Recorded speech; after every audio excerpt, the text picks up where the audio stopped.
Welcome to my channel. Today we learn 10 lines on joystick in English.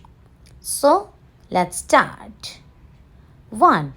The joystick is an input device. 2. Joystick is also called as flight stick. 3. It is used for playing video games. 4. It is connected to a computer to a USB port.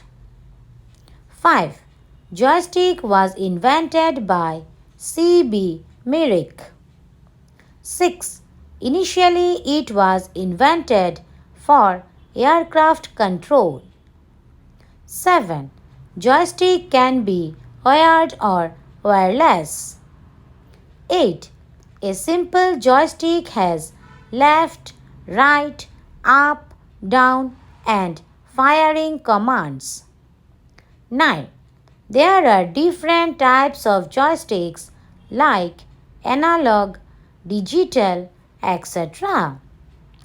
10.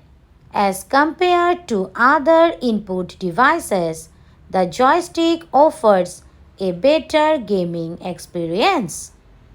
Thank you for watching. Please like, share, comment and subscribe my channel and press the bell icon for notifications.